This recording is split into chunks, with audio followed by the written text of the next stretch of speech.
Hello everyone, स्वागत है आप सभी का हमारे इस YouTube channel Bihar topper classes BTC में। आज के इस वीडियो में हम लोग क्लास 10th के कुछ ऑब्जेक्टिव्स को देखेंगे। मैथमेटिक्स का है। पहला सवाल देखते हैं। पहला सवाल है 0.375 के पी बटा क्यू के रूप में क्यू का रूप क्या है। क्यू का रूप देखिए, मैं मान के चलता हूँ कि आप लोगों को जो है फ्रैक्शन वगैरह आता होगा, पी बटे क्यू करने आता होगा। जैसे कि 0.375 यानी 0.375 को हम लिख सकते हैं 375 बटा 1000। 1000 क्यों? दशमलव के लिए एक, उसके बाद जितना अंक होता है उतना जीरो लिखते हैं। तो जो कि 3 अंक है तो 3 जीरो। अब कह रहा है ऊपर वाला ये पी है और नीचे वाला क्यू है। यहाँ सवाल में कह रहा है कि क्यू का रूप बताना है। क्यू का रूप बताने के लिए सबसे पहले हमको क्यू का प्राइम फैक्टर निकालना पड़ेगा। प्राइम फैक्टर का मतलब होता है कि अभाज्य गुणनखंड। क्यू का पहले अभाज्य गुणनखंड निकाल लेंगे। पहले छोटे अंक से कटाया जाता है, वैसी संख्या से कटाई जाती है जो अभाज्य संख्या होता है। दो भी अभाज्य संख्या है, दो से कटाएंगे। दो से कटाएंगे 1000 से हो जाएगा 500, फिर दो से कटाएंगे तो ये हो जाएगा 250, फिर दो से कटाएंगे तो ये हो जाएगा 125। अब ये 5 से कटेगा 25 बार में, फिर 5 से कटेगा 5 बार में।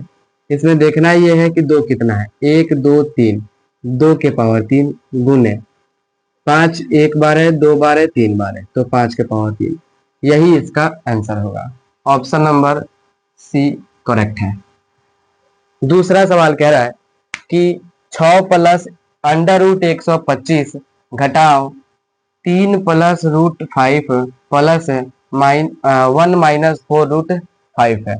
तो इसे बताना है कि ये परिमेय संख्या है कि अपरिमेय संख्या है कि वास्तविक संख्या है या इसमें से कोई नहीं। तो सबसे पहले हम इसे बना के देखते हैं कि ये कौन सी संख्या है। 6 है तो 6 को 6 लिख दीजिए। 125 अंडर रूट है तो हम 125 अंडर रूट को 5 गुने 5 गुने 5 लिख सकते हैं। 125 अंडर रूट को 5 गुने 5 गुने 5 लिख सकते हैं। क्योंकि 5 जो है उसका जोड़ा लग गया है तो हम निकाल देंगे, तो 1 5 बाहर निकलेगा, 1 5 अंदर रह जाएगा। यानी हम इसको तोड़ के इस फॉर्म में लिख सकते हैं। दूसरा दिया हुआ है माइनस करके 3 प्लस अंडर रूट 5। उसके बाद दिया हुआ है कि प्लस 1 माइनस 4 रूट 5। 4 रूट 5 ये है। अब करना क्या है, हम बनाना है। बनाएंगे कैसे, सॉल्व करके देखते हैं कैसे आएगा। 6 प्लस 5 रूट 3 है, 5 है तो लिख लेंगे 5 अंडर रूट में। माइनस का माइनस, 3 का 3, यहाँ माइनस यहाँ plus, plus minus minus under root 5। इधर प्लस है, 1 का 1 माइनस 4 अंडर रूट 5। अब जरा ध्यान से देखिए, यहाँ पर है माइनस में -4 रूट 5, यहाँ पर है माइनस रूट 5। तो यहाँ भी रूट 5, यहाँ भी रूट 5, दोनों माइनस में, तो माइनस माइनस प्लस कर देंगे। तो प्लस करेंगे तो लिखेंगे 6 प्लस 5 रूट 5 माइनस 3 का 3, ये दोनों जोड़ देंगे। तो जोड़ेंगे तो -5 रूट 5 हो जाएगा। प्लस 1 था तो प्लस 1 ऐसे ही लिख देते हैं। एक प्लस 5 रूट 5 है, दूसरा -5 रूट 5 है, तो प्लस वाले से माइनस वाला कट गया। अब बच क्या गया, ये 6 बचा, -3 है, फिर प्लस 1 है, तो 6 और 1 7 होगा, 7 में से 3 जाएगा तो 4 होगा आंसर। यानी ये जो 4 आया है ये एक परिमेय संख्या है। तो इसका ऑप्शन होगा आपका पहला ऑप्शन करेक्ट है, यानी परिमेय संख्या होगा। तीसरा नंबर समझते हैं। कह रहा है कि यदि F x is equal x cube minus 5x² plus 2x plus 2 हो तो F1 रखने पर, F1 रखने पर क्या मतलब, F1 रखने का मतलब ये है कि यहाँ पर Fx है, यहाँ F1 है, तो x की जगह पर क्या है, 1 है। तो इसमें जहां जहां x है वहां वहां 1 रख के हम देखेंगे कि उसका वैल्यू कितना आता है। इसे मिटा देंगे।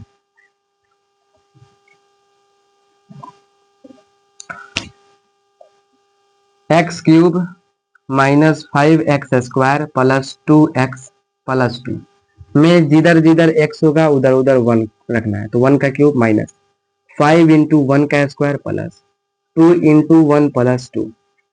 अब 1 का क्यूब 1 ही होता है, माइनस 5 का 5 होगा, 1 से इसमें गुना करेंगे तो 1 ही रहेगा। 2 में 1 से गुना 2 प्लस 2। अब इसमें देखना है जो प्लस वाले हैं उनको जोड़ देंगे, यहाँ प्लस है यहाँ प्लस है और इसके पहले कुछ नहीं है तो यहाँ भी प्लस छुपा हुआ है, तो 2 2 4 हुआ, 1 5 हुआ, 5 में से 5 गया 0, तो ऑप्शन नंबर ए इसका करेक्ट होगा। 4 नंबर सवाल है कि 8 के पावर 0 गुना 2 के पावर 0 बराबर क्या होगा।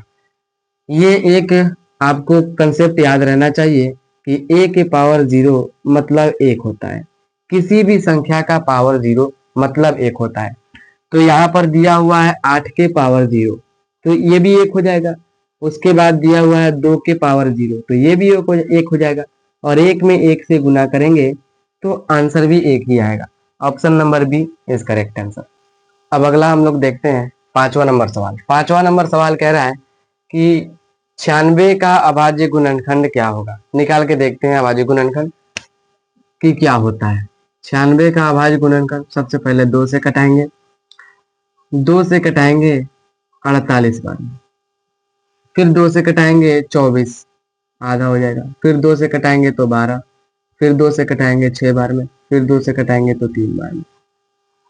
हम देख पा रहे हैं इसमें 2 कितने बार है, 1 2 3 4 5, तो 2 के पावर 5 होगा, गुना 3 एक बार है तो 3 लिख दो, चाहे पावर में 1 भी लिख दो तो चलेगा, या नहीं भी लिखेंगे तो भी चलेगा। 2 के पावर 5 गुने 3 के पावर 1 या फिर 3, ऐसा कोई ऑप्शन है? ये तो नहीं है, ये भी नहीं है, ये वाला है, यानी ऑप्शन सी जो है करेक्ट आंसर है।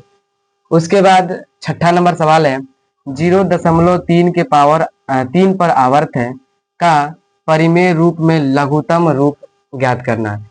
ये लघुत्तम नहीं है, लघुत्तम नहीं है, लघुत्तम। लघुत्तम का मतलब होता है कि उसका न्यूनतम रूप कटा के जो आएगा वो बताना है। ये बनाने के लिए सबसे पहले क्या करेंगे, 3 को हम 3 लिख देंगे, चूंकि 3 एक है, एक ही को 3 है, एक ही को अंक जो है उस पर आवर्त है, दूसरा अंक इधर नहीं है, आजू बाजू में कुछ भी नहीं है, तो जितने संख्या के अंक के ऊपर आवर्त होता है उतना 9 लिखते हैं। जितनी संख्या के ऊपर आवर्त होता है उतना 9 लिखा जाता है। यहाँ पर हम लोग देख पा रहे हैं कि सिर्फ एक ही 3 है और एक 3 के ऊपर आवर्त है, तो नीचे भी एक ही 9 लिखेंगे। अब इसको कटाएंगे तो 3 एकम 3, 3 तिहाई 9, यानी इसका लघुत्तम रूप 1/3 होगा, यानी ऑप्शन सी जो है इसका करेक्ट है। उसके बाद अगला सवाल है दो संख्याओं a और 18, मतलब दो संख्याएं हैं, एक a है दूसरा 18 है, इनका लघुत्तम है l, लौसा इसका है 36 और मसा 2 है। तो इसमें सवाल पूछ रहा है a का मान क्या होगा, निकाल के देख लिया जाए a का मान क्या होता है। a का मान निकालने सबसे पहले इसके लिए एक कंसेप्ट आपको क्लियर होना चाहिए। दो संख्या दी गई है a और b, और इन दोनों को जब गुना किया जाता है तो LCM गुना HCF होता है, यानी दो संख्याएं दी हुई हैं और दोनों संख्याओं को हम गुना करेंगे, जो उसका गुणनफल आएगा वही गुणनफल LCM और HCF को करने के बाद आएगा। तो इसी कंसेप्ट पर इसको हम लोग रख के देखते हैं। दो संख्याएं हैं, पहला a है तो a रख लेंगे गुना, दूसरा b नहीं, b की जगह 18 है तो 18 लिख लेंगे, बराबर लसा LCM यानी लसा 36 है तो 36 लिख लेंगे, गुने और मसा यानी HCF 2 है तो 2 लिख लेंगे यहाँ पर। अब इसको सॉल्व करेंगे, a का a हो जाएगा, इधर गुना में 18 पक्षांतरण करेंगे तो भागा में होगा, भागा में 18 लिख लेंगे। अब 18 दूना 36 होता है तो a बराबर हो जाएगा 2 गुने 2 यानी 4। ऑप्शन 4, ऑप्शन जो है में कहीं 4 देख रहे हैं, ऑप्शन ए में 2 नहीं होगा, ऑप्शन बी 3 है ये भी नहीं होगा, ऑप्शन सी यहाँ 4 है, ऑप्शन नंबर सी इसका करेक्ट आंसर होगा। अगला सवाल है 8वां नंबर, सबसे छोटी अभाज्य संख्या और सबसे छोटी भाज्य संख्या का गुणनफल क्या होगा।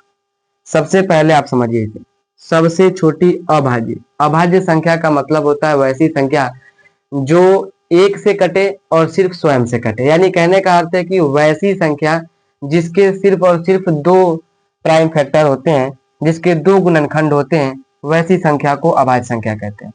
तो ऐसी संख्या में जैसे 2 आ गया, 3 आ गया, 5 आ गया, 7 आ गया, 11 आ गया, 13 आ गया, ऐसे करके बहुत सारे हैं। इनका सिर्फ और सिर्फ दो ही फैक्टर निकलता है। जैसे इससे एक में भाग लग सकता है, एक से, फिर दो से भाग लग सकता है, इसमें एक से भाग लग सकता है, तीन से भाग लग सकता है, इसमें एक से लग सकता है और इसमें 5 से लग सकता है। यानी दो ही संख्याओं से उसमें भाग लगेगा, उसको हम कहेंगे अभाज्य संख्या। दूसरा क्या है? दूसरा कह रहा है सबसे छोटी भाज्य संख्या। भाज्य संख्या कहने से कितनों के मन में यह आ रहा होगा कि भाज्य संख्या का मतलब 2। ऐसा नहीं है। भाज्य संख्या का मतलब होता है वैसी संख्या है जिसके अभाज्य गुणनखंड अगर निकाले जाए तो 2 से ज्यादा है, 2 से ज्यादा। जैसे अगर हम 4 की बात करते हैं तो 4 जो है 1 से भी कटेगा, 2 से भी कटेगा और 3 से भी सॉरी 4 से भी कटेगा। तो ये 4 जो है भाज्य संख्या है। सबसे छोटी भाज्य संख्या 4 होता है और सबसे छोटी अभाज्य संख्या 2 होता है। और कह रहा है उसका गुणनफल पूछ रहा है। तो सबसे छोटी अभाज्य संख्या गुना सबसे छोटी भाज्य संख्या, इन दोनों को गुना करेंगे तो 4 दूना 8, यानी ऑप्शन नंबर सी करेक्ट है। 9 नंबर सवाल देखते हैं। 9 नंबर सवाल कह रहा है 0.32 2 के ऊपर आवर्त है को P/Q के रूप में लिखें। यानी इसे P/Q के रूप में लिखना है। अभी हमने छठा नंबर जो सवाल बताया था उसी तरह से इसमें ये भी सवाल है, लेकिन उसमें एक ही अंक था और एक ही अंक पर आवर्त भी था। लेकिन दिक्कत यहाँ ये है कि दशमलव के बाद 2 अंक है और दोनों पे आवर्त ना होकर के एक पर आवर्त है। और हमने अभी आपको बताया है कि अगर मान लेते हैं कि ऐसे कोई संख्या है और दशमलव के बाद एक संख्या है उस पर आवर्त है, तो आवर्त का मतलब होता है बटा में 9। तो जितना अंक पर आवर्त होगा उतना 9 होगा। यहाँ तो एक ही पर था तो एगो 9 लिखेंगे यहाँ पर। लेकिन हम देखते हैं तो 0.32 पर आवर्त है लेकिन 3 पर नहीं है, तो हम कैसे इसको सॉल्व करेंगे? चुपचाप पहले 32 को 32 लिख लेते हैं और बटे में चूंकि 2 है, 2 पर आवर्त है तो 2 पर आवर्त है यानी 9 तो होगा, कंफर्म है 9 होगा। जिस पर आवर्त नहीं है, कितनी अंक है जिस पर आवर्त नहीं है? तो 32 है। देखा जाए तो 3 2 है, 3 2 में से 2 है जिस पर आवर्त है तो आवर्त के लिए 9 लिख दिए। और एक अंक 3 है जिस पर आवर्त नहीं है, तो आवर्त जिस पर नहीं होता है उसके लिए 0 लिखते हैं। और उसके बाद जो आवर्त नहीं होता है, जैसे कि 3 2 में 2 के ऊपर आवर्त है, 3 पर नहीं है, तो इस ऊपर वाली संख्या में जिस पर आवर्त नहीं है वो घटा लेंगे, तो 3 घटा लेंगे। तो 32 में से 3 घटाएंगे तो 29 आएगा और बटे में 90। ऑप्शन इसमें देखते हैं, ऑप्शन बी इसका करेक्ट होगा। उसी प्रकार से एक सवाल यहाँ पर दिया हुआ है। सवाल दिया हुआ है कि 0.23 के ऊपर आवर्त है। 2 3 के ऊपर आवर्त यानी दोनों के ऊपर आवर्त है तो पहले 23 का 23 लिख देंगे, बटा 2 अंक पर आवर्त है तो 2 गुना 9 लिख देंगे, यानी 23/99। ऑप्शन नंबर जो बी है वो करेक्ट होगा।